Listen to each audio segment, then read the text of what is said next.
सपकेचा शेंडा मारून झालेला आहे. 40 ते 50 दिवसाच्या दरम्यानची स्टेज आहे द्राक्ष बागांची किंवा 60 दिवसाच्या दरम्यान ज्या त्या बागेच्यानुसार कमी जास्त प्रमाणात मागं पुढे बागा आहेत त्या बागांसाठी नियोजन थोडक्यात सांगतो. ज्यांचं सपकेन पूर्ण झाले, सपकेन तर पूर्ण झालेलं आहे. सपकेन मारल्यानंतर म्हणजे सपकेनचा पहिला शेंडा मारला त्यानंतर दुसरा शेंड्याची तयारी, दुसऱ्या शेंड्याचे आलेलं आहे. त्याच्या दरम्यान आता सपकेनचा शेंडा पूर्ण झाला त्याच्यानंतर आपल्याला बहुतेक बागेमध्ये थोडीशी गर्दी जाणवत असते. गर्दी म्हणजे आपल्या सपकेचा शेंडा मारल्यामुळे आपल्याला खालचे जे फुटे आहेत या अशा प्रकारे फुटलेले असतात.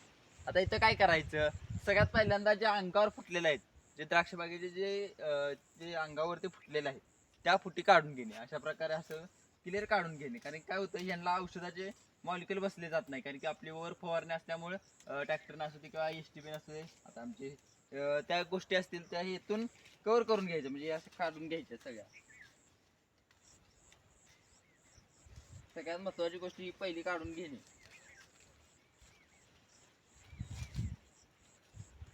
काय बघू शकता, हे अंगावरील पूर्ण फूट काढून घेतली.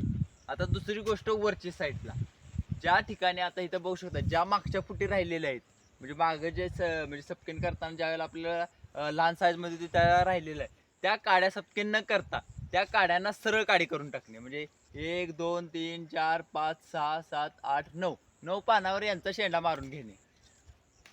अशा प्रकारे ज्यावेळेला आपण 9 पानावर ते शेंडा मारून घेतो त्यावेळेला ही सरळ काडी म्हणली जाते. म्हणजे अर्धी काड्या आपल्याला म्हणजे 70 नाही 60 30 आणि 10% असंच कॅल्क्युलेशन करायचं. म्हणजे 60% सपटिंग, 30% सरळ काढे आणि 10% आपल्याला जे नॉर्मल इकडे तिकडे काय होत असतात त्याच कंडिशनमध्ये करायचे. अशा प्रकारे नियोजन करायचं. आता इथं बघू शकता ज्या राहिलेल्या आहेत काड्या त्यांचं सरळ काढे करून टाकणे आणि त्यांचं सपकेन फुटलेलं आहे त्याच्या खालचं म्हणजे इथं आता इथं बघू शकता इथं सपकेन केलेल्या आहेत काड्या, हो गाई अशा सपकेन केलेल्या आहेत त्यांच्या खालच्या अंगावरील खालच्या काडी काढून घेणे आणि राहिलेलं सरळ सरळ काळे तयार करून टाकणे. हे अशा प्रकारे जिथं गर्दी जास्त आहे त्यातले खालचे बुडाचे पाने काढून घेणे.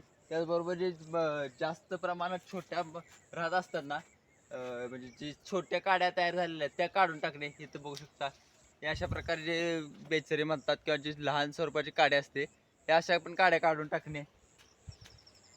त्याचबरोबर जे सपकिंग केल्यानंतर जे अंगावरील जास्त काड्या फुटलेल्या असतात म्हणजे अननेसेसरी त्यांना एक पान ठेवून अशा प्रकारे कट करून घेणे.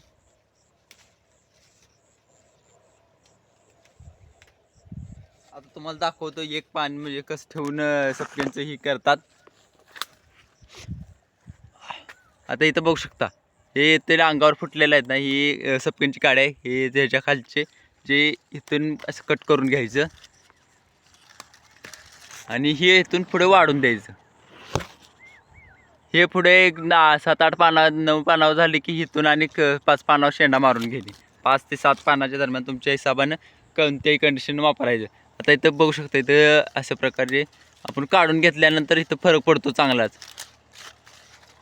गर्दी कमी झाली नंतर चांगल्या प्रकारे आपल्याला फवारणी देखील चांगली होते आणि त्यासोबत आपल्याला बागेमध्ये चांगल्या प्रकारचे टेम्परेचर सूर्यकिरण चांगल्या प्रकारे मिळण्यासाठी आपल्याला ही असं बेचरे असतील किंवा जे खालचे जे पानं असतील ते सगळं काढून घेणे 2-2 एकदम चांगल्या प्रकारे फायद्याच ठरते. आता इथं बघू शकता हे पहा किती फरक पडला मागच्या याच्यातून हे आत्ताच्या या गोष्टीमध्ये.